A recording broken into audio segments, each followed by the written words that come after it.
دوائی بنانے والی کمپنی دوائی بناتی ہے، ساتھ میں اس پہ لکھتی ہے کہ یہ دوائی اتنے عرصے میں ایکسپائر ہو جائے گی۔ ایک ماہر انجینئر نے پل بنایا اور ساتھ میں وہ یہ بھی کہتا ہے کہ ڈاکومنٹ لکھ دیتا ہے کہ یہ پل اتنے دنوں تک تو ٹھیک رہے گا، اس کے بعد یہ پل انسیف ہے۔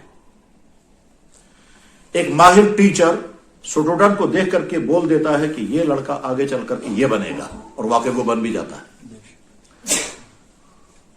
ایک ماہر ٹیچر ایک ایسے بچے کو جو شرارتی ہے اس کو دیکھ کر کے کہتا ہے کہ یہ کچھ نہیں کرے گا، یہ بربادی کرے گا، کچھ نہیں کرے گا، حالانکہ بہت انٹیلیجنٹ ہے، بہت ذہین ہے، مگر یہ خرابی ہو جائے گا کیونکہ، اور واقعی ویسا ہی ہوتا ہے۔ ایک ماہر انجینئر نے ایک شاندار بلڈنگ بنائی، اور بلڈنگ بنا کر کے آخر میں وہ یہ کہتا ہے کہ آگے چل کر اس بلڈنگ کا یوں ہونے والا ہے، اتنے عرصے تک تو یہ ٹھیک رہے گی، اس کے بعد کبھی بھی بلڈنگ گر سکتی ہے، یا کہ یہ بلڈنگ انسیف، اور واقعی وہی ہوتا ہے۔ ہم نے کسی انسان کو کوئی چیز کھاتے ہوئے دیکھا تو ہم نے کھاتے ہوئے اندازہ کیا کہ دیکھو مجھے لگتا ہے تم کو ضرور انفیکشن ہوگا جس طرح سے تم کھا رہے ہو۔ اس نے کہا کیوں؟ کہا کہ آپ پانی پی رہے ہیں، یہ صاف نہیں ہے، سبزیاں کھا رہے ہیں، یہ بھی صاف نہیں ہے، گوشت کھا رہے ہیں، وہ بھی صاف نہیں ہے، تو لگتا ہے کہ آپ کو ضرور انتڑیوں کا انفیکشن ہو جائے گا، اور واقع ہو بھی جاتا ہے۔ یہ جو اتنی خبریں میں نے بتائی، اس میں ان تمام چیزوں میں کیا ہوا؟ ایک آیا ریزلٹ، ایک آئی پہلے سے ایک انفارمیشن، اور اس کے بعد پھر وہ واقعہ ہوا۔ ڈاکٹر نے بیمار کو دیکھ کر کے بتایا کہ یہ بیمار اتنے دنوں میں مر جائے گا، کیونکہ خدا نخواستہ کینسر لاسٹ سٹیج پر ہے، اور لاسٹ سٹیج پر ہونے کے معنی یہ ہے کہ اب یہ بچنے والا نہیں۔ ہمارا میڈیکل بتاتا ہے کہ 3 مہینے میں مرے گا، اور واقعتاً وہ 3 مہینے میں مرا۔ تو جو ڈاکٹر نے بتایا تو وہی ہوا، محکمہ موسمیات والوں نے جو کہا تھا وہی ہوا، دوائی بنانے والی کمپنی نے جو دوائی کے بارے میں کہا تھا کہ یہ 1 سال میں ایکسپائر ہو جائے گی، واقعی 1 سال کے بعد دیکھا تو دوائی ایکسپائر ہو گئی تھی، اور اگر اس کو لیبارٹری میں ٹیسٹ کیا گیا تو پتا چلا کہ یہ تو دوائی ایکسپائر ہو گئی ہے، اس کے اندر وہ تمام سمپٹمز ختم ہو گئے ہیں۔ بولنے والا بول رہا ہے، اور اس کے بعد آگے جو ہوا وہ وہی ہوا جو اس نے بولا ہے پہلے ہی۔ اب سوال یہ ہے کہ بولنے والے نے جو کچھ بولا، آگے جو ہوا ہے یہ بولنے کی وجہ سے ہوا یا کسی اور وجہ سے ہوا، بس کسی کو سمجھنا ہے۔ ڈاکٹر نے کہا یہ پیشنٹ مرے گا، تو یہ مرا اپنے ٹائم پر، جو ڈاکٹر نے کہا تھا یہ ڈاکٹر کے کہنے سے مرا یا بیماری کی وجہ سے مرا؟ یہ ہے سوال۔ جواب آئے گا مرا تو انسان بیماری کی وجہ سے، لیکن ڈاکٹر نے پہلے بول دیا۔ ٹھیک اسی طرح سے ایک طالب علم کے بارے میں استاد نے یہ کہا کہ یہ بچہ خراب ہو جائے گا، یہ کچھ نہیں کر پائے گا، کچھ نہیں کر پائے گا، یہ خراب ہو جائے گا، اور واقعی آگے چل کر کے بچہ بگڑ گیا۔ تو اس بچے کے بگڑنے کی وجہ استاد کا کہنا ہے، یا بچے کے بگڑنے کی وجہ سے اس کی خود کی خراب عادتیں ہیں؟ جواب خود کی خراب عادتیں۔ اگر استاد نہیں بھی کہتا تب بھی اس کو بگڑنا تھا، اگر ڈاکٹر نہیں بھی کہتا تب بھی پیشنٹ کو مرنا تھا، محکمہ موسمیات اگر نہیں بھی بولتی تب بھی بارش ہونے والی تھی، اگر ہونے والی تھی۔ ایئرپورٹ پر آپ گئے، وہاں اناؤنس ہو رہا ہے فلانی فلائٹ ڈیلے، آپ پریشان ہو گئے، تھوڑی دیر کے بعد انہوں نے اناؤنس کیا کہ صاحب فلائٹ ٹائم پر آ رہی ہے، آپ خوش ہو گئے۔ یہ جو اناؤنس ہو رہا ہے، اس اناؤنس کی وجہ سے فلائٹ ٹائم پر آئے گی، اور اس اناؤنس کی وجہ سے فلائٹ ڈیلے ہو رہی ہے، یا جو ہونے والا تھا وہ اناؤنس پہلے سے کر رہا ہے؟ اسی کو سمجھنا ہے۔ جواب یہ ہے کہ اناؤنس کرنے والا ایکشن نہیں کرتا، وہ ہونا جو والا ہوتا ہے وہ اناؤنس کر دیتا ہے۔ اناؤنس کرنے والا وہی اناؤنس کرتا ہے جو ہونے والا ہے، اس کے اناؤنس کرنے کی وجہ سے وہ نہیں ہوتا، یہ نہیں کرتا تب بھی وہ ہونے والا تھا۔ ڈاکٹر نے جو کچھ کہا وہ آگے وہی ہوا، یہ ڈاکٹر کے کہنے کی وجہ سے نہیں ہوا بلکہ بیماری کی وجہ سے ہوا۔ استاد نے طالب علم کے بارے میں جو کچھ کہا وہ آگے طالب علم کا وہی ہوا، تو یہ استاد کی وجہ سے نہیں ہوا ہے بلکہ طالب علم کو وہی کرنا تھا۔ آپ ایک ایسی غذا کھا رہے ہیں جو خراب ہے، دیکھنے والے نے کہا کہ صاحب آپ تو بیمار ہو جائیں گے، اور آپ آگے بیمار ہو گئے۔ سردیوں میں بچے کو ہم نے دیکھا وہ برف کھا رہا ہے، تو ہم کہیں کہ بیٹا تمہاری چھاتی خراب ہو جائے گی، تم کو زکام ہو جائے گا، وہ کہتا نہیں ہوگا، اور شام کو دیکھا بچے کو واقعی بیمار ہو گیا۔ تو یہ جو بیمار ہوا، یہ تو اس کو چھاتی خراب ہوئی، یہ تو زکام ہوا، یہ ہمارے کہنے کی وجہ سے ہوا، یا جو وہ ایکشن کر رہا تھا، برف کھا رہا تھا، سبزی میں کھڑا تھا، کھیل رہا تھا، اس کی وجہ سے ہو؟ جواب اس کی وجہ۔ اور اگر ہم نہیں بھی بولتے تب بھی یہ ہونا ہی تھا۔ بس یہ ساری مثالیں ذہن میں رکھ کر کے، اور بھی مثال میں ساتھ وقت ختم ہو جائے گا، یہ ساری مثالیں ذہن میں رکھ کر اب دیکھیے آگے۔ اللہ تعالیٰ شاہ نے اس کائنات کو بنایا، انسان کو پیدا کیا، اس انسان کو موت تک جو کچھ یہ کرنے والا ہے یہ کرنے والا ہے. اللہ تعالیٰ پہلے بولتے ہیں یہ فلاں ٹائم پر یہ کرے گا، فلاں ٹائم پر یہ کرے گا، فلاں ٹائم پر یہ کرے گا. کرے گا مگر خود. انسان جو کچھ کرتا ہے وہ اللہ کے کہنے کی وجہ سے نہیں کرتا ہے. جو اس انسان کو کرنا ہے اللہ اس کو پہلے بول دیتے ہیں. اگر یہ بات سمجھ میں آ گئی، اگر یہ بات سمجھ میں آ گئی تو کبھی کنفیوژن کا شکار نہیں ہو گیا. اور حقیقت یہی ہے کہ انسان کرتا خود ہے، بس اللہ تعالیٰ پہلے. ہمارا ڈاکٹر ہم کو کہتا ہے کہ مجھے سخت ترین درد ہوا. مجھے یاد ہے اپنی زندگی کا پہلا سخت ترین درد مجھے ہوا جب کڈنی میں مجھے سٹون تھا، اور مجھے سمجھ میں نہیں آتا تھا کیا، نہ کبھی میں نے سنا تھا. تو جب میں بلکتا رہا رات بھر تو صبح کو ڈاکٹر آئے، کہنے لگے گھبرانے کی بات نہیں، آپ ابھی 5 منٹ میں آپ کا درد ختم ہو جائے گا. میں نے کہا 5 منٹ میں کیسے ختم ہو جائے گا؟ میں اتنا تڑپتا رہا رات بھر تو 5 منٹ میں کیسے ختم ہو جائے گا؟ پتہ نہیں کیا کہہ رہے ہیں یہ. چونکہ میں بہت زیادہ مایوس ہو گیا تھا ڈر کی وجہ. تو اس نے کہا نہیں ابھی 5-10 منٹ میں آپ ٹھیک ہو جائیں گے. اس نے تیز قسم کا بیرلگام جب انجیکشن لگایا 5 بعد مجھے نیند پڑ گئی. تو اب سوال یہ ہے وہ ڈاکٹر کے کہنے کی وجہ سے مجھے ریلیف ہوا یا دوائی سے ہوا؟ دوائی سے ہوا. اس نے جو پہلے بولا وہ نہیں بھی بولتا تب بھی یہ ہونے والا تھا. بس ٹھیک اسی طرح اللہ تعالیٰ شانو کہتے ہیں یہ نماز پڑھے گا، یہ نماز کے لیے جائے گا پھر واپس آ جائے گا، یہ کامیاب ہو جائے گا، محنت کرے گا، یہ کرے گا انسان خود. اسی کا نام ہے تقدیر. اس تقدیر کا دوسرا پہلو جو ہے وہ یہ ہے کیا کہ انسان کو جب بھی مشکلات آتی ہیں ان مشکلات میں انسان جو کچھ اس کے ذمے ہے وہ کرے، اور اس کے بعد پھر اگر رزلٹ اس کی تمناؤں کے خلاف نکل گیا تو فوراً کہے گا تقدیر میں میرے یہی لکھا ہوا تھا تو میرا قصور نہیں ہے. ہماری ڈیوٹی یہ ہے کہ ہم زمین میں بیج ڈالیں گے، پانی مہیا کریں گے، کھاد ڈالیں گے، بس یہاں تک ہماری ڈیوٹی ہے. اس کے بعد زمین سے کیا کیا اگے گا یہ اللہ نے اپنے ہاتھ میں رکھا. قرآن کریم میں اللہ تعالیٰ فرماتے ہیں افرأیتم ما تحرثون انتم تزرعون ام نحن الزارعون. یہ جو تم کھیتی باڑی کرتے ہو وہ تم نہیں کرتے، وہ میں کرتا ہوں. البتہ اس کا فرسٹ ہاف آپ کے ہاتھ میں دیا میں نے کہ اتنا تم کرو، بیج تم ڈالنا، کھاد تم ڈالنا، زمین کو تیار تم کرنا، اپنے تجربات کی بنیاد پر جو کچھ اچھے سے اچھا کر سکو وہ کرنا. اس کے بعد آگے میرا کام ہے. میں چاہوں گا تو ہوگا، نہیں چاہوں گا تو نہیں ہوگا. اور جب میں چاہوں گا تو ہو جاتا ہے، جب میں فیصلہ کروں گا تو نہیں ہوگا. تو تمہیں اپنا فرسٹ ہاف کرنا ہے. اس دنیا میں جو کچھ ہوتا ہے اس میں اللہ تعالیٰ شان ہوں انسان کو کریڈٹ دینے کے لیے آدھا اس کے حوالے کر دیتے کہ تم کرو کریڈٹ تمہیں ملے گا. ٹھیک، تم صبح کو نیند سے اٹھو، قربانی دو، ٹھنڈے پانی سے وضو کرو، مسجد کی طرف چلو، اتنا کام تم نے کیا اور یہ تمہاری ڈیوٹی. اگر میں تم کو زبردستی کھڑا کر دوں گا اور تم چاہو یا نہ چاہو تمہارے، تو پھر تم ربڑ کی مہر بن جاؤ گے، پھر تم کو کریڈٹ لینے کا حق نہیں ہوگا. ماں کی چھاتی میں دودھ پیدا کرنا اللہ نے اپنے ہاتھ میں رکھا، اور بچے کو دودھ پلا دینا ماں کے ہاتھ میں رکھا. یہ جو ماں پلاتی ہے اس کی وجہ سے ماں بنتی ہے، اس کی وجہ سے بچہ پیارا ہوتا ہے، اس کی وجہ سے بچہ آگے موت تک اس ماں کا احسان نہیں بھولتا ہے. اس دودھ پلانے کی وجہ سے بچے کو بتایا گیا کہ ماں کے پاؤں کے نیچے جنت ہے. اب اگر اللہ نے دودھ ہی نے پیدا کیا تو عورت کو کوئی انسان دوش نہیں دے سکتا. اور اگر دودھ پیدا ہوا تھا مگر دودھ نہیں پلا رہے، سب کہیں گے یار تم کیوں نہیں دودھ پلاتے ہو، تو ظلم ہے. تو جہاں سے انسان کا اپنا اختیار شروع ہوگا وہاں سے انسان اگر غلطی کرتا ہے تو جرم ہوتا ہے، اور جہاں انسان کا کوئی اختیار نہیں ہے اور وہاں اگر کچھ ہوتا ہے تو انسان کے سر پر ہے ہی نہیں. میں اسے پہلے بھی عرض کر چکا، اس میں بھی عرض کرتا ہوں، عقیدہ تقدیر انسان کو بے شمار ٹینشنوں سے بچا لیتا ہے. انسان کسی بھی کام کے لیے جو کچھ محنت ہمارے بس میں ہے وہ ہمیں کرنی، اور کرنے بچنے کے لیے یا کرنے کے لیے. فرض کیجئے ہمیں محنت کرنی ہے تعلیم پر، بزنس پر، علاج معالجے پر، یا جو بھی ہے، جو کچھ محنت اس کے لیے ہم کو کرنی چاہیے وہ ہم کریں گے. کرنے کے بعد رزلٹ اللہ نے اپنے ہاتھ میں رکھا ہے. ایمان والے کا عقیدہ ہے کا رزلٹ اللہ نے اپنے ہاتھ میں رکھا ہے. مجھے جتنا کرنا ہے وہ میں کروں گا. رزلٹ نکل آیا تو بہت اچھا، اور اگر رزلٹ نہیں نکل آیا تو فوراً میں کہوں گا اللہ کا فیصلہ یہی تھا. جو ہی آپ یہ کہیں گے اللہ کا فیصلہ یہی تھا تو آگے جو خطرناک گھاٹی آنے والی ہے اس سے آپ بچ جائیں گے. وہ خطرناک گھاٹی کیا ہے کہ آپ ٹینشن کے شکار ہوں گے، آپ سوسائڈ کریں گے، فکر کریں گے.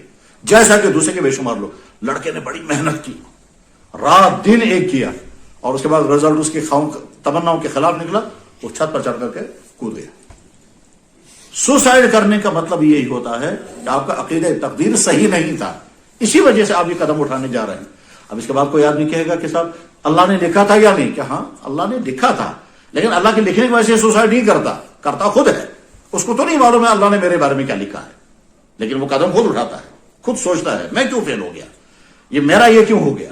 غرض یہ کہ عقیدہ تقدیر جب پختہ ہو جاتا ہے تو اس کے بعد انسان کیا کرتا ہے؟ اس کام کے لیے مجھے جتنا کرنا ہے وہ میں کروں گا، رزلٹ اللہ نے اپنے ہاتھ میں رکھا ہے، اگر رزلٹ میری مرضی کے مطابق نکلتا الحمدللہ، اور اگر رزلٹ اگر میری مرضی کے خلاف، میری چاہتوں کے خلاف، میری خوابوں کے خلاف نکل آیا رزلٹ، تو مجھے گھبرانا نہیں ہے، کیونکہ رزلٹ اللہ نے اپنے ہاتھ میں رکھا ہے۔ لہٰذا کوئی آدمی بیمار ہو جائے تو ہمارا کام کیا ہے؟ علاج، خدمت، پرہیز، دعائیں، یہ ہمارے ہاتھ میں ہے۔ اس کے بعد شفا نصیب ہوگی تو شفا ملے گی، ہزاروں نہیں لاکھوں انسان بیمار ہوتے ہیں، شفا بھی پاتے ہیں۔ اور اگر شفا نصیب نہیں ہوگی تو دنیا کے سارے علاج استعمال ہو جائیں، دنیا کے سارے ڈاکٹر استعمال ہو جائیں، سارے پیر اور بزرگ جو ہیں وہ دعائیں بھی کریں، حتیٰ کہ جس کے متعلق جو اللہ نے لکھا ہے، جس ٹائم پر لکھا ہے، اس کے متعلق اس دنیا میں اللہ کا محبوب سے محبوب تر بندہ بھی اگر دعا کرے گا تو اللہ تعالیٰ اس کو کہتا ہے یہ ٹائم طے ہے، یہ بدلنے والا نہیں ہے، اس میں تمہاری دعاؤں، تمہاری سفارشوں سے کچھ ہونے والا نہیں ہے، میں کسی کی موت نہ آگے کرتا ہوں نہ پیچھے کرتا ہوں۔ اذا جاء اجر لا یستأخرون ساعۃ۔ اب جب یہ عقیدہ بیٹھ گیا دل میں تو کیا کرنا ہے؟ موت اپنے وقت پر آئے گی، چاہے 10 کینسر ہوں، ٹائم ابھی نہیں آیا تو موت نہیں آئے گی، اور چاہے کوئی بیماری نہ ہو، ٹائم آ گیا تو کچھ نہ کچھ ہوگا، چاہے برین ہیمریج ہو جائے، چاہے ہارٹ اٹیک ہو جائے۔ جوان لڑکوں کا ہارٹ اٹیک ہو جاتا ہے، جوان لڑکوں برین ہیمریج ہو جاتا ہے، جوان لڑکوں کے بارے میں سوچ بھی نہیں سکتے تھے۔ مجھے یاد ہے، یہی آپ کے نزدیک صنعت اگر چوک میں لڑکے کا ہارٹ اٹیک ہوا، زندگی میں کبھی اس کو کوئی ہارٹ کی کوئی تکلیف نہیں تھی، وہاں پلے گراؤنڈ سے کھیل کر کے نکلا اور اب بائک لی، اور یہاں بائک لی اور صنعت نگر چوک میں آ کر کے بائک سے اتر گیا، اترنے کے بعد بائک دوسرے ساتھی کو دی اور گاڑی لی، اس سے گاڑی لی اور گاڑی چلا کر ایکسیڈنٹ ہو گیا۔ ایکسیڈنٹ نہیں ہوا، جو ہی گاڑی اسٹیئرنگ پر بیٹھ گیا تو ہارٹ اٹیک ہو گیا تو گر گیا، میرے جاننے والوں میں، اور ایک ہی بیٹا تھا۔ باپ اس کا کہتا ہے یار اس کو تو کوئی تکلیف نہیں تھی، یہ کیوں مرا؟ تو میں نے جواب میں کہا کوئی تکلیف نہیں تھی، مرا اس لیے کیونکہ ٹائم آ گیا تھا۔ تو موت کی وجہ تکلیف نہیں، بس اس تمام کو ذہن میں رکھ کر کے آپ دیکھیں، یہ جو بے شمار بھائیوں کو ٹینشن ہو گیا ہے، کیا کہیں زلزلہ آنے والا ہے، اب کیا ہوگا؟ ترکی کے بارے میں پروڈکشن تھی اور وہ ہو گئی پوری، فلاں امریکہ نے یہ کہا، فلاں نے یہ کہا، اور کشمیر کے بارے میں یہ کہا کہ پیر پنجاب ریجن میں یہ ہونے والا ہے۔ جناب جو ہونے والا ہے وہ ہو کر رہے گا، آپ کے ٹینشن سے وہ بدلنے والا نہیں ہے۔ کیا مطلب؟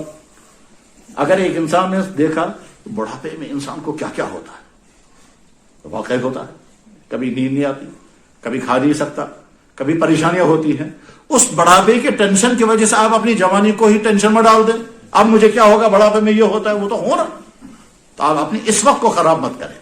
اس لیے اچھی طرح سے بات ذہن میں رکھنی چاہیے، عقیدہ تقدیر ہمیں یہ کہتا ہے کہ نہ ٹینشن، نہ فرسٹریشن، نہ انزائٹی، اور یہ ساری کچھ نہیں، بس عقیدہ تقدیر۔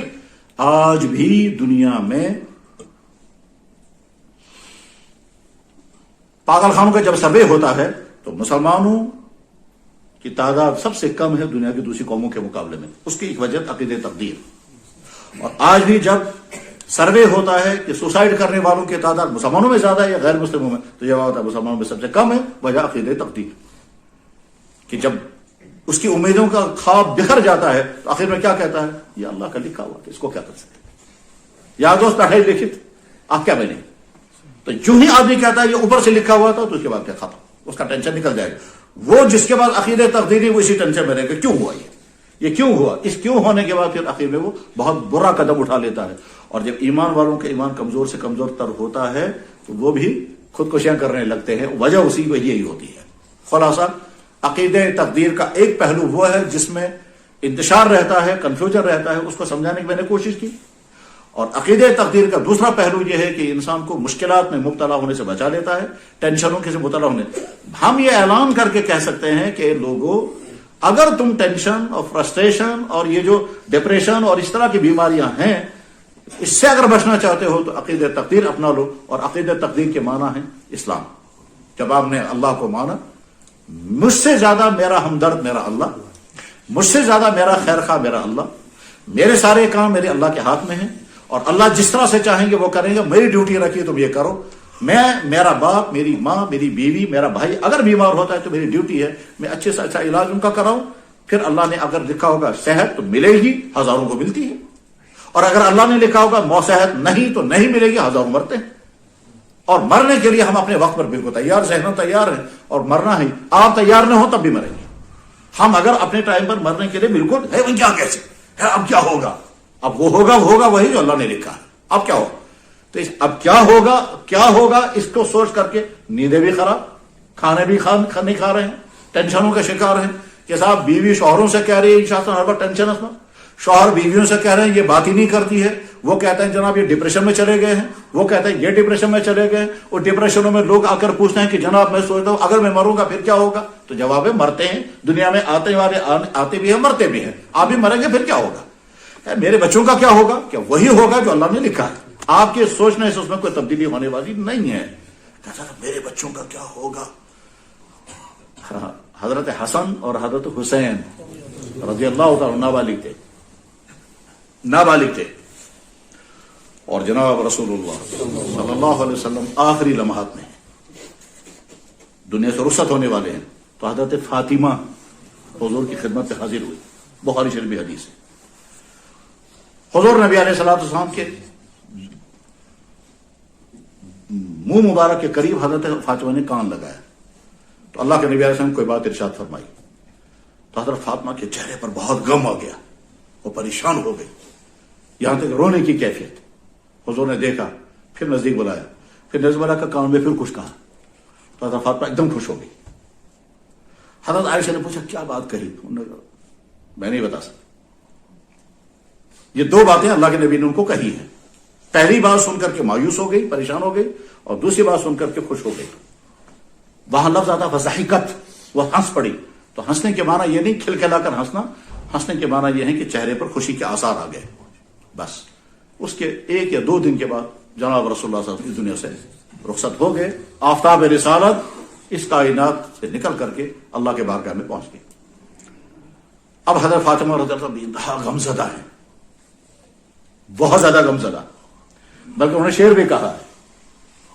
حالانکہ حضرت فاطمہ باقاعدہ شاعری نہیں کرتی تھی، وہ انہوں نے شعر کہا صبت علی مصائب لو انہا صبت علی الایام سرن لیالیا.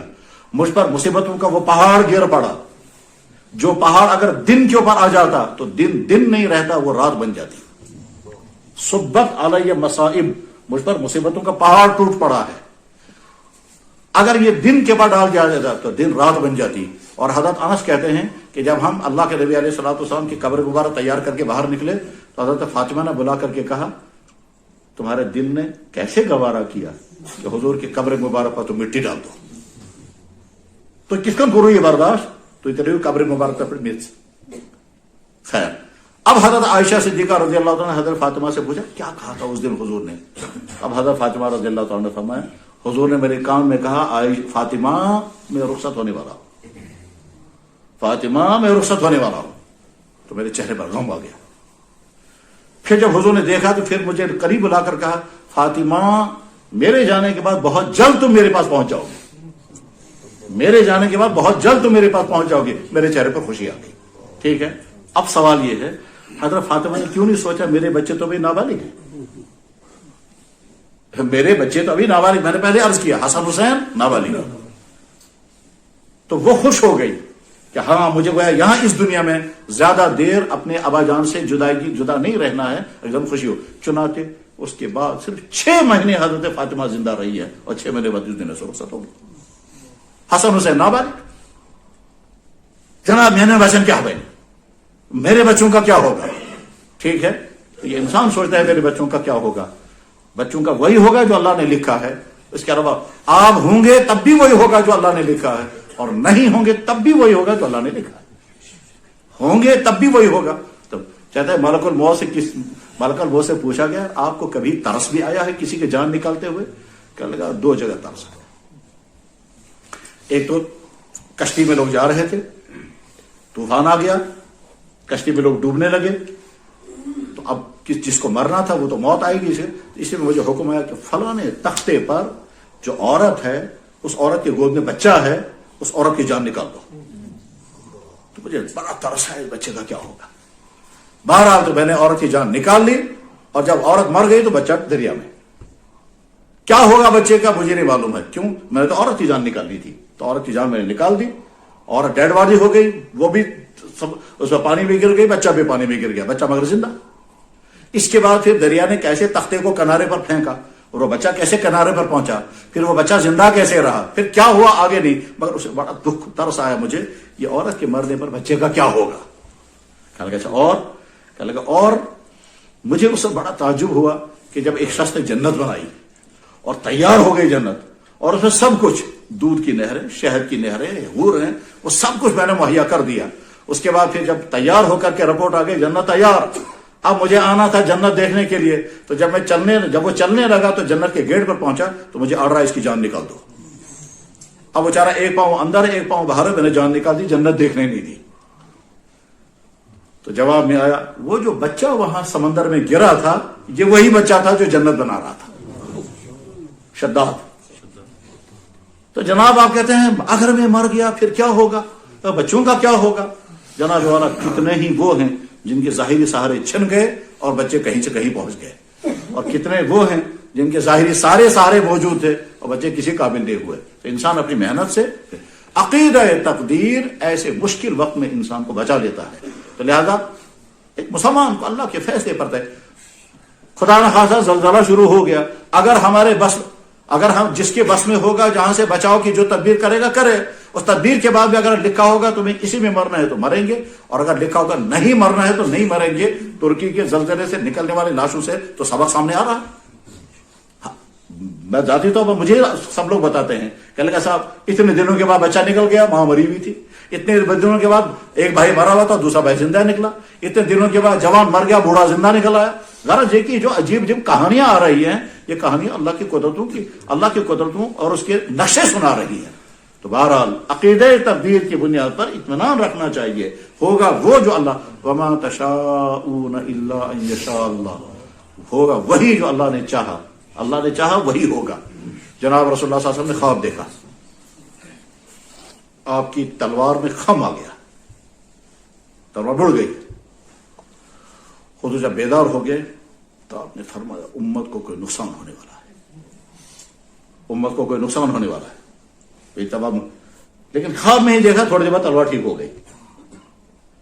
تو جنگ احد ہوئی تھی اور جنگ احد میں 70 مسلمان صحابہ شہید ہو گئے تھے، جن میں حضرت حمزہ رضی اللہ عنہ حضور کے چچا بھی تھے. تو آپ سمجھ گئے ایسا ہونے والا ہے، اور پہلے آپ کو اطلاع ہو گئی تھی ایسا ہوگا. چاہے اللہ کے نبی ہم نے کہا یا اللہ کر چینج، یا اللہ اس کو بدل دیجیے، نہیں جو ہونے والا وہ ہے. اس کے بعد پھر تلوار ٹھیک ہو گئی. اس کے بعد آگے چل کر چنانچہ 1 سال جنگ بدر ہوئی، فتح عظیم.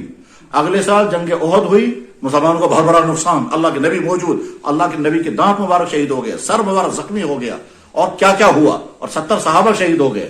اور اس کے بعد اگلا سال آیا تو بہت بڑی فتح مل گئی جنگ خندق میں، اور جنگ خندق میں فتح مل گئی، حیرت انگیز فتح. اور اس کے بعد اللہ کے نبی نے فرمایا آج کے بعد مدینے میں اب کوئی حملہ نہیں کر سکے گا، یہ آخری حملہ تھا. اس کے بعد مدینے میں کبھی کوئی حملہ نہیں ہوا، کر بھی نہیں سکتے.